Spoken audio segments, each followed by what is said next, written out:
Hello everyone, कैसे हो आप सब लोग। आशा करती हूँ सब लोग बहुत अच्छे हो। और आज हम एमसीक्यू प्रैक्टिस करेंगे। किसका एमसीक्यू? हम 30 एमसीक्यू प्रैक्टिस हम करेंगे। किसका एमसीक्यू? पैरागोजी का। ठीक है, इसका जो पहला क्लास था तब हमने किसका एमसीक्यू डिस्कशन किया था? तभी हमने किया था टीचिंग एप्टीट्यूड का। और आज हम लोग करेंगे किसका? आज हम लोग पैरागोजी का जो है एमसीक्यू हम लोग डिस्कशन करेंगे। तो चलिए शुरू करते हैं। और मुझे पता है कि आप लोग कर पाओगे पूरा का पूरा जितना सारा एमसीक्यू है, क्योंकि पेडागोजी का क्लास हमने कब किया था? आपका जब प्रीलिम्स था तभी पेडागोजी का सारा कॉन्सेप्ट हमने आपको क्लियर करके दिया था, राइट? सो पेडागोजी का क्वेश्चन आप कर पाओगे, मुझे पता है। चलिए पहला क्वेश्चन क्या है देखिए। पहला क्वेश्चन है यहाँ पे कि growth refers quantitative change in an individual, qualitative change in an individual, emotional development, moral development. एकदम ही इजी सा सवाल है। पहले हम जो जो क्वेश्चन करेंगे थोड़ा सा इजी कैटेगरी में ही करेंगे, उसके बाद धीरे धीरे हम टफनेस पे जाएंगे। ठीक है, बहुत ही इजी क्वेश्चन है।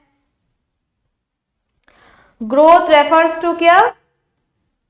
ग्रोथ क्या रेफर करता है? तो इसका आंसर हमको पता है। ग्रोथ किसके साथ रिलेटेड है?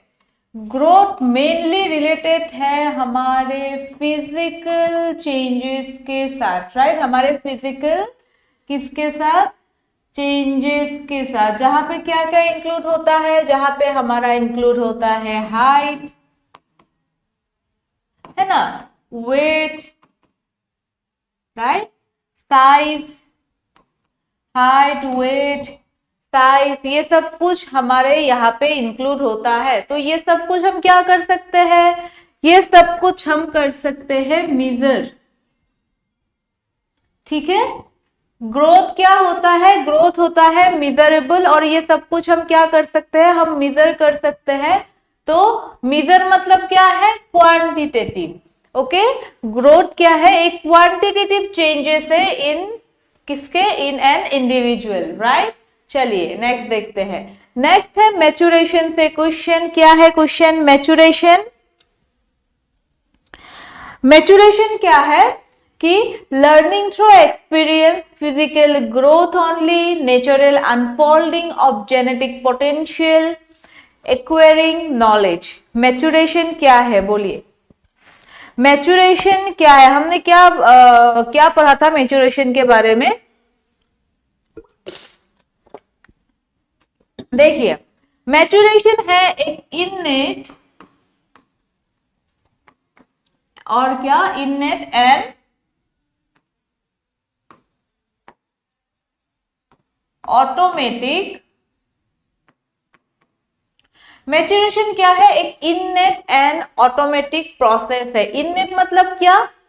बाय बर्थ वो मैच्योरेशन लेके आता है, राइट? और ऑटोमेटिक वो खुद से होता है। जैसे कि एक बच्चे को अगर आप बात करना ना भी सिखाओ फिर भी वो आपको देख के वो सीख जाएगा।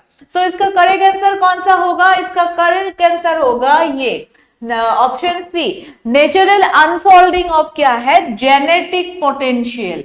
ठीक है, क्लियर हो गया। चलिए, तो अभी हम कौन सा देखेंगे? अभी हम देखेंगे डेवलपमेंट के बारे में। ठीक है, डेवलपमेंट क्या था? डेवलपमेंट क्या था? डेवलपमेंट में ग्रोथ और ग्रोथ एंड मैच्योरेशन। ठीक है, डेवलपमेंट में ग्रोथ और मैच्योरेशन दोनों इंक्लूड हो जाता है। डेवलपमेंट क्या है? बोथ क्वालिटेटिव एंड क्वांटिटेटिव है। जो कहां पे फोकस करता है? जो फोकस करता है हमारे होलिस्टिक डेवलपमेंट में। ठीक है, होलिस्टिक ग्रोथ में।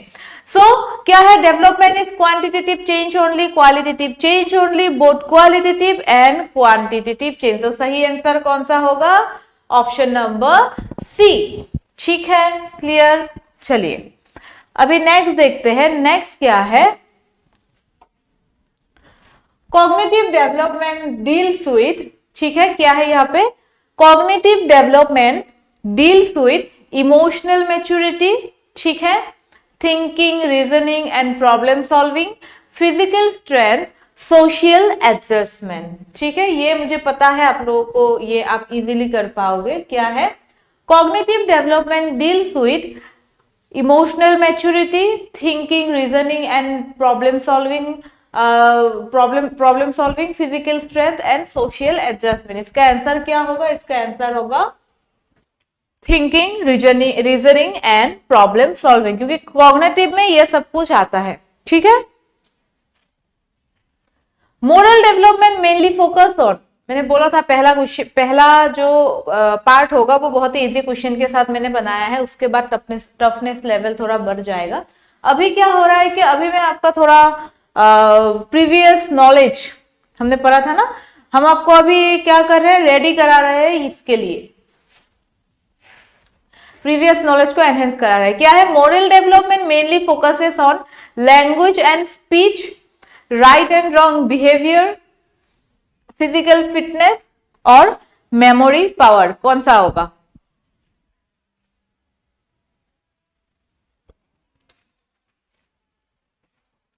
मोरल डेवलपमेंट मेनली जो फोकस करता है उसका आंसर होगा राइट एंड रॉन्ग बिहेवियर, ठीक है। ये तो शायद आपको पता ही है।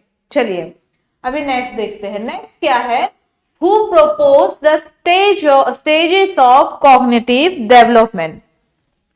Who propose the stages of cognitive development? Erikson, Jean Piaget, Vygotsky, Kohlberg. किसने दिया था? किसने दिया था? कितना स्टेजेस दिया था कॉग्निटिव डेवलपमेंट का? 4 स्टेजेस दिया था, राइट। 2 टर्म हमने पढ़ा था, इक्विलिब्रेशन का फिर से 2 पार्ट था, एसिमिलेशन एंड एकोमोडेशन, याद कीजिए। किसने दिया था? वो दिया था जीन पियाजेट ने। इसका थ्योरी अब अच्छे से पढ़िए, मेंस में आएगा क्वेश्चन, ठीक है। आपके प्रीलिम्स में भी आया था, मेंस में थोड़ा और टफनेस लेवल जो है वो थोड़ा और बढ़ेगा, ठीक है। चलिए चलिए चलिए, सो नेक्स्ट क्या है? आप लोगों का कमेंट आना चाहिए, ठीक है। नेक्स्ट क्या है? Adolescence is a period of emotional instability and identity crisis, slow development, फिर डिक्लाइनिंग इंटेलिजेंस, स्टेबल इमोशंस। क्या है एडोलेसेंस? क्या है? बोलिए। एडोलेसेंस क्या है? Emotional instability and identity crisis. The right answer is option A. क्यों है? क्योंकि एडोलेसेंस स्टेज में हमारा क्या होता है? एडोलेसेंस स्टेज में आइडेंटिटी क्राइसिस होता है। Stress and storm, Stanley hall ने बोला था इस पीरियड को, क्योंकि इस टाइम में क्या है, ट्रांजैक्शनल पीरियड इसको बोला जाता है। क्योंकि यहाँ पे मैं क्या, मेरा फ्यूचर क्या है, मैं किस लिए आई हूँ, मुझे क्या करना है, ये सारे क्वेश्चन यहाँ पे एराइज होते हैं एडोलेसेंस के माइंड में। और क्या होता है यहाँ पे? इमोशनल इंस्टेबिलिटी उन लोगों का होता है। क्यों होता है? क्योंकि यही वो स्टेज है जहां पे उनका प्यूबर्टी स्टार्ट होता है, हार्मोनल एक्सचेंज जो भी हो, हार्मोनल चेंजेस, ये सब कुछ होता है। तो वो लोग थोड़ा कंफ्यूज हो जाते हैं, इमोशनली स्टेबल वो लोग नहीं होते,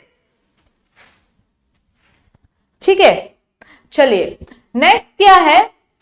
नेक्स्ट है डेविएशन इन डेवलपमेंट मीन्स, ठीक है।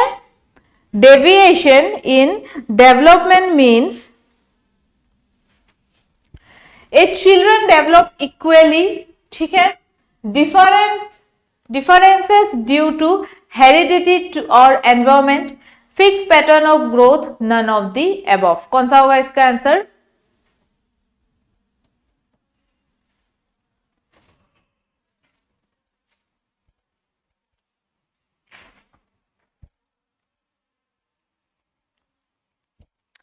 तो इसके बारे में मैं डेविएशन के बारे में मैं बोल देती हूँ, ठीक है। What is deviation? डेविएशन का मतलब है कि डिफरेंसेस, ठीक है। एक इंसान में डिफरेंसेस क्यों आता है, किसके वजह से इंडिविजुअल डिफरेंसेस होते हैं? ठीक है।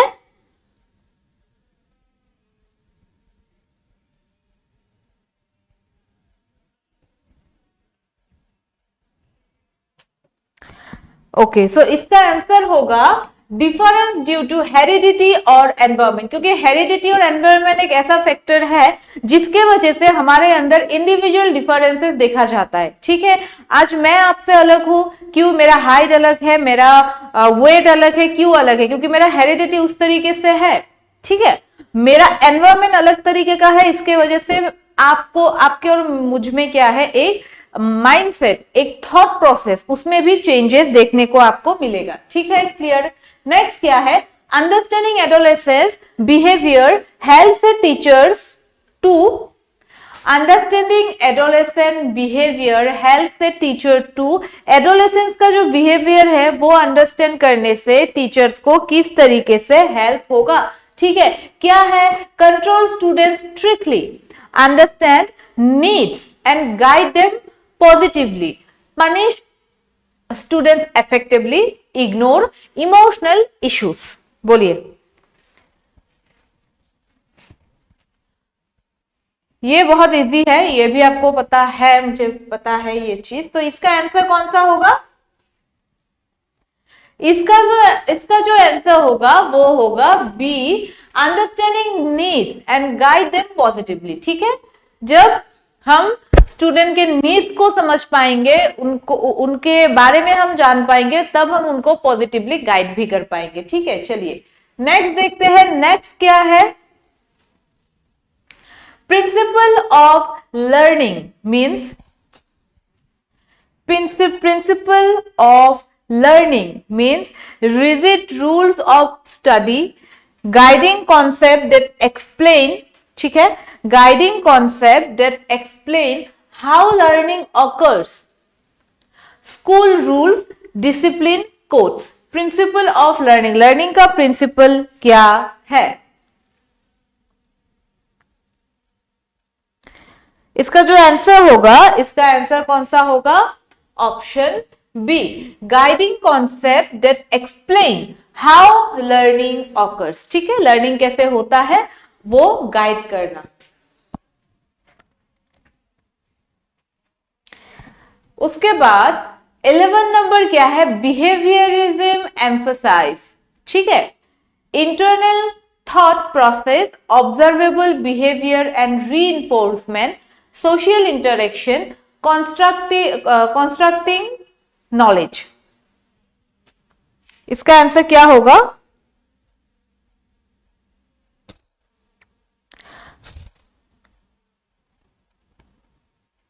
बिहेवियरिज्म के बिलीवर्स कौन कौन थे?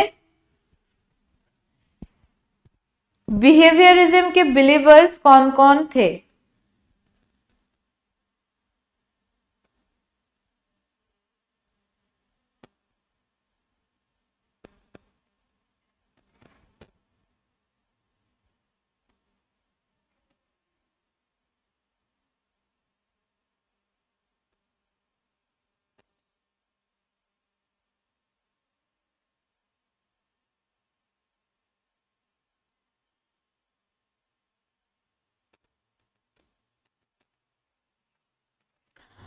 जेबी वाटसन को क्या बोला जाता है?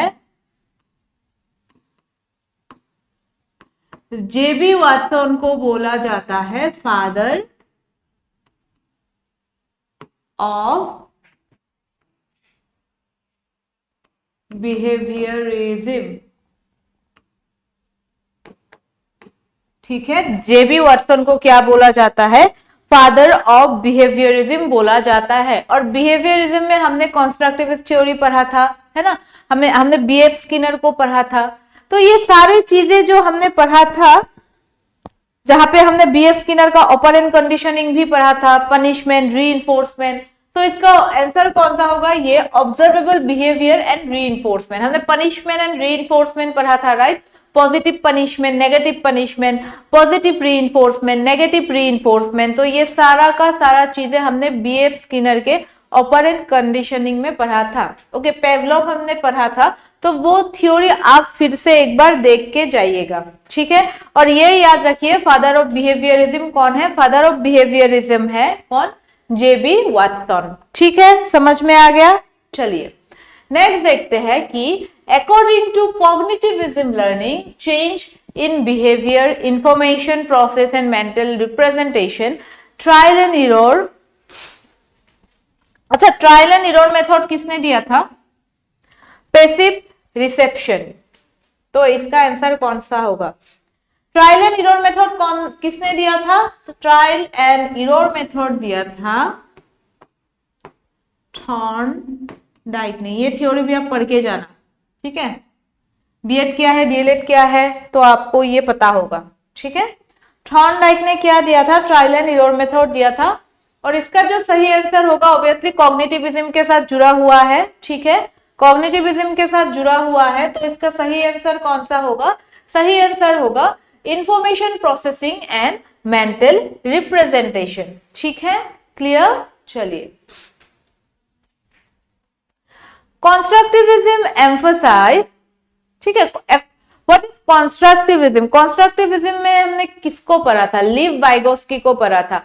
और कॉन्स्ट्रक्टिविस्ट जो लोग हैं वो किस चीज को बिलीव करते हैं? कॉन्स्ट्रक्टिविस्ट बिलीव करते हैं कि बच्चे अपने एक्सपीरियंस के थ्रू खुद ही सीखते हैं, उन पे कोई चीज थोपा ना जाए तो अच्छा है, ठीक है, वो खुद के कंस्ट्रक्शन है। लिटिल साइंटिस्ट पियाजेट ने बोला था, क्या बोला था?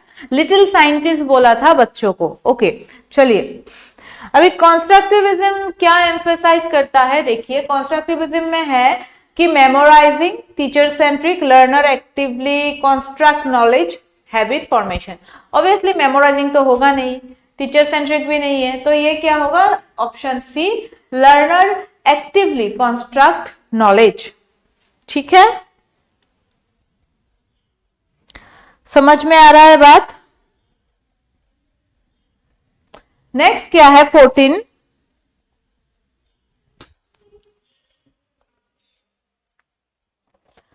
में क्या है? In constructivist classroom the role of teacher is authoritarian and control, guide and facilitator, sole source of knowledge, evaluator. कौन सा होगा?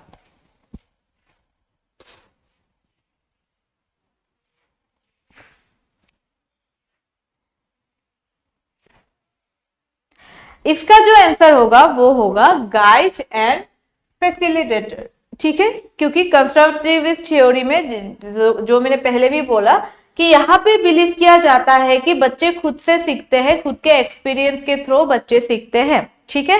तो टीचर को बस गाइड करना है और फैसिलिटी प्रोवाइड करना है यहाँ पे, ठीक है, clear.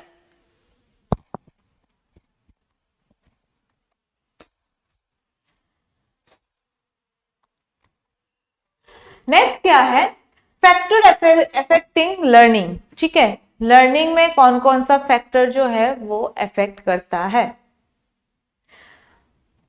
Motivation, interest, environment, all of the above. कौन कौन से चीज अफेक्ट करता है? इन्फ्लुएंस, इस इफेक्ट का मतलब है इन्फ्लुएंस करना, अफेक्ट करता है कहां पे? लर्निंग पे, ठीक है। कौन कौन से चीज अफेक्ट करता है लर्निंग पे, बताइए।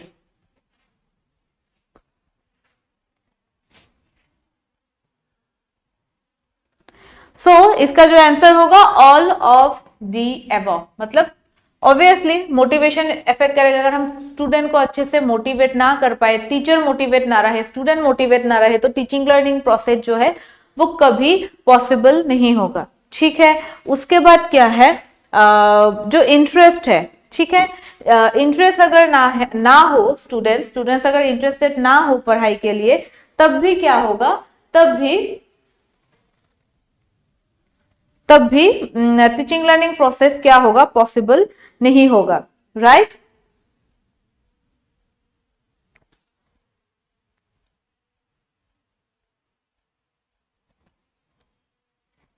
उसके बाद क्या है? एनवायरमेंट, ऑब्वियसली एनवायरमेंट मैटर करता है। विदाउट एनवायरमेंट हम क्या नहीं कर सकते? हम कुछ भी नहीं कर सकते हैं। चलिए देखते हैं नेक्स्ट क्या है हमारा क्वेश्चन। नेक्स्ट है एक्टिव लर्निंग क्या इन्वॉल्व करता है? Teachers lectures only, students engagement and participation, silent observation, memorising. कौन सा होगा इसका आंसर? ये आपको पता है, मुझे पता है, ये हमने पढ़ा था।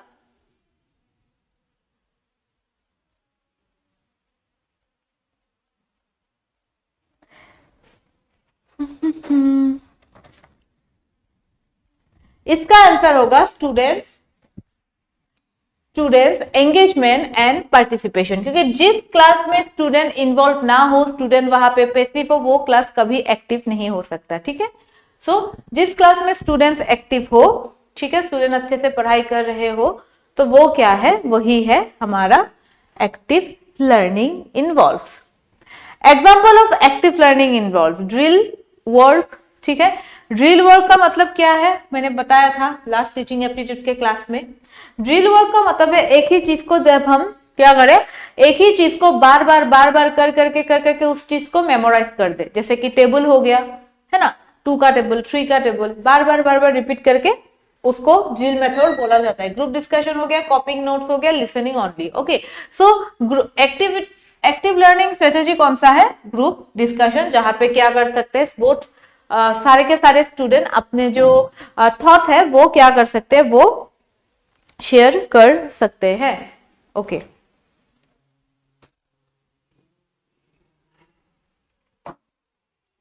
नेक्स्ट देखते हैं। Classroom communication is effective when only teacher speaks. Okay, there is a feedback and interaction, one way process, students are passive. Obviously इसका आंसर कौन सा होगा? Option B. ठीक है, जहां पे क्या होगा,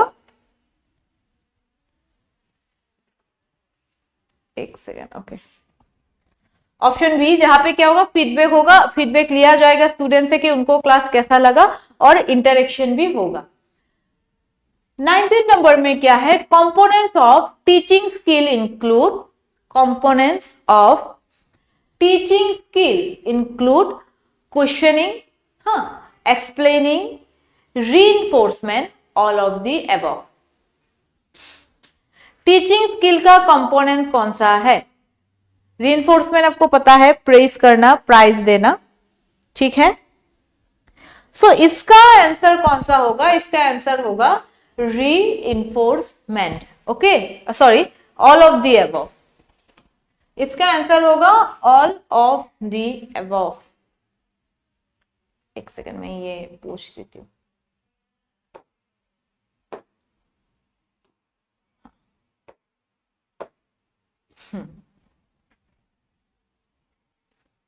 नेक्स्ट क्या है? Lesson plan is prepared for whole term, 1 class session, whole year, examination only.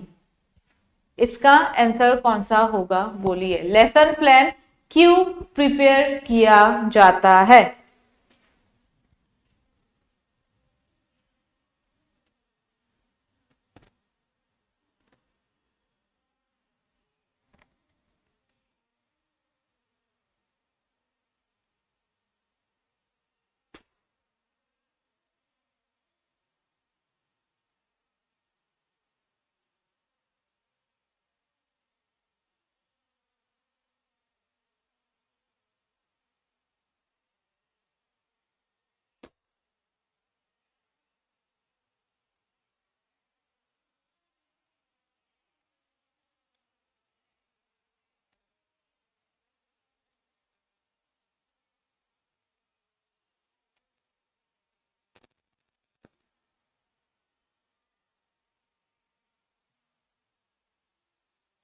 Lesson plan क्या होता है? मेनली देखिए, लेसन प्लान जो होता है वो दो हमको मिला था ना, एक होता है सेशन प्लान और एक होता है लेसन प्लान। ठीक है, एक क्या होता है?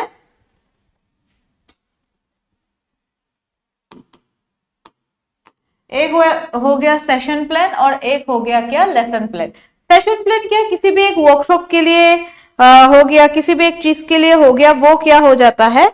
वो उसके लिए बनाया जाता है शॉर्ट टर्म के लिए। ठीक है, और लेसन प्लान क्या कब बनाया जाता है? 1 क्लास या फिर 1 सेशन के लिए। ठीक है, और जहां पे डीप डिटेल होता है। सेशन प्लान में ज्यादा डिटेल नहीं होता। ठीक है, चलिए उसके बाद session plan includes objective content method evaluation. ठीक है, session plan include objective content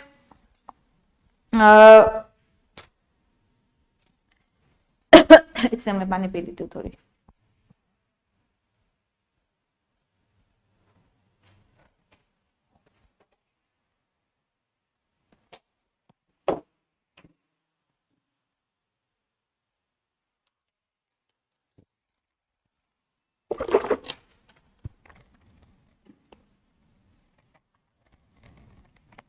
session plan include objective content method evaluation. ठीक है, उसके बाद सैलरी डिटेल्स, ये तो एकदम ही नहीं होगा सैलरी डिटेल्स, सिलेबस समरी और नन ऑफ द अबव। कौन सा होगा इसका आंसर? होगा ये, क्योंकि सिलेबस ओनली तो होगा नहीं, राइट। यहाँ पे मेनली इंक्लूड किया जाता है objective content method and evaluation. ठीक है, लेसन प्लान में स्टूडेंट का रोल क्या होगा, टीचर का रोल क्या होगा, स्टूडेंट कैसे रेस्पॉन्स करेंगे, वो सारा का सारा चीज इंक्लूड किया जाता है। ठीक है, समझ में आ गया। चलिए, outcome based curriculum focus on teachers convenience, learners achievement of set outcomes, rote learning, content coverage. ये हमको सबको पता है। इसका आंसर कौन सा होगा? इसका आंसर होगा learners achievement of set outcomes. ठीक है, पहले क्या होता है लर्निंग ऑब्जेक्टिव। ठीक है, हम पहले लर्निंग ऑब्जेक्टिव, एलओबी मैंने लिख दिया, लर्निंग ऑब्जेक्टिव हम पहले सेट करते हैं और इसके बारे में हम किसको बताते हैं? हम स्टूडेंट्स को बताते हैं कि आपको इससे क्या क्या आउटकम मिलेगा। ठीक है, आपको यहां से क्या क्या आउटकम मिलेगा। तो अगर आफ्टर फिनिशिंग, ठीक है, आफ्टर क्या होता है क्लास फिनिश होने के बाद जो आउटकम निकलेगा वो हम देखेंगे कि लर्निंग ऑब्जेक्टिव से वो मैच हुआ कि नहीं। स्टूडेंट जिस एक्सपेक्टेशन के साथ एक पर्टिकुलर कोर्स करते हैं उसका वो जो नीड है, वो जो एक्सपेक्टेशन है वो फुलफिल हुआ कि नहीं। सो learners achievement of set outcomes. ठीक है, उसके बाद NEP 2020 emphasize rote memorization, holistic, flexible and multidisciplinary education, exam focused education, teachers dominancy। Obviously ये सबको पता है कि NEP मेनली कहाँ पे फोकस करता है? NEP मेनली फोकस करता है कहाँ पे? Holistic, flexible and multidisciplinary education. ठीक है, चलिए,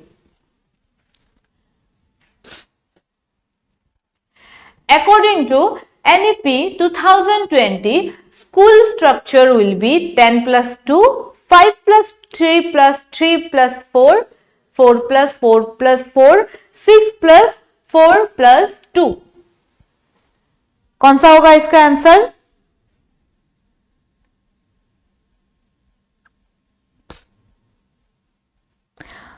गुड इवनिंग, गुड इवनिंग। इसका आंसर होगा 5 plus 3 plus 3 plus 2। और ये 5 plus 3 plus 3 plus 4, सॉरी 4 किससे रिप्लेस किया गया था? किस एजुकेशनल स्ट्रक्चर से 5 plus 3 plus 3 plus 4 रिप्लेस किया गया था? 10 plus 2। ठीक है, किससे रिप्लेस किया गया था? 10 plus 2। चलिए, आईसीटी से क्वेश्चन है। आईसीटी से क्या क्या है कि ICT means full form international curriculum tools information and communication technology. ये तो आंख बंद करके भी आप बोल दोगे इसका मतलब क्या है। आईसीटी का full form information and communication technology. क्या है? Information and communication technology. ठीक है, अभी 26 क्या है यहाँ पे? फॉर्मेटिव असेसमेंट क्या है? Formative assessment conducted at the end of the course, continuous and diagnose only written grading purpose. क्या है फॉर्मेटिव इवैल्यूएशन? याद है? समेटिव एंड फॉर्मेटिव हमने पढ़ा था। एंड है ये तो होगा नहीं, एंड समेटिव होता है। ठीक है, ओनली रिटन टेस्ट ये भी गलत है। ओनली रिटन टेस्ट कभी नहीं होगा। क्विज हो सकता है, गेमिंग हो सकता है, जिसके थ्रू हम क्या कर सके, जिसके थ्रू हम स्टूडेंट को टेस्ट कर सके। ग्रेडिंग पर्पस तो होगा नहीं। सही आंसर कौन सा होगा? सही आंसर होगा this one, continuous and diagnostic. ठीक है। समेटिव असेसमेंट, समेटिव हमको पता है, असेसमेंट फॉर लर्निंग।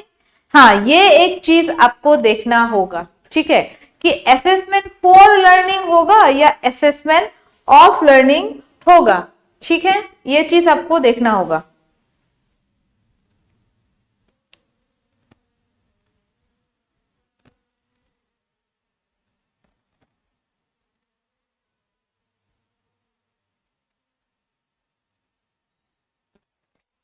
ओके, सो ये होगा असेसमेंट ऑफ लर्निंग, क्योंकि ये एन में दिया जाता है, ये कंटिन्यूअस इवैल्यूएशन नहीं है। फॉर्मेटिव क्या होगा, ये ध्यान रखिए। हाँ, फॉर्मेटिव जो है,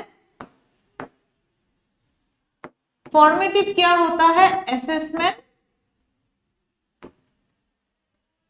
ठीक है, असेसमेंट 4, ठीक है, असेसमेंट 4। और समेटिव क्या होता है,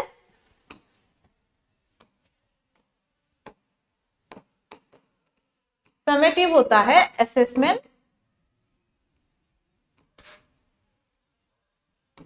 ऑफ, ठीक है, समझ में आ गया। फॉर्मेटिव असेसमेंट 4 और समेटिव असेसमेंट ऑफ, ठीक है, जो भी सीखा उसके ऊपर लिया जाता है समेटिव, ठीक है। चलिए 28 क्या है, peer assessment means self evaluation, evaluation by classmate, evaluation by principal, evaluation by parents.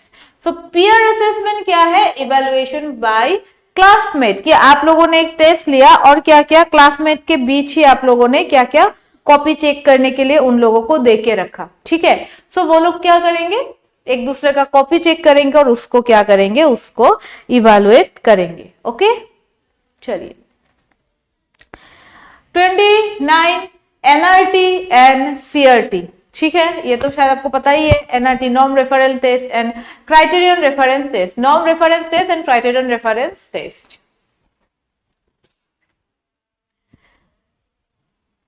ये है आज का last question, teacher as a mentor,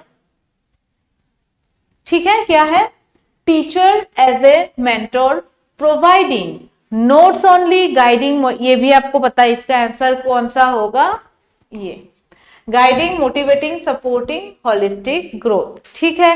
देखिए जब भी आपका क्वेश्चन पेडागोजिक में बार बार बोल रही हूँ, फिर से बोलती हूँ आप लोगों को, स्टूडेंट्स का बेनिफिट जहां पे है वहां आपका आंसर है, ठीक है, जहां स्टूडेंट का बेनिफिट है वही आपका आंसर होगा।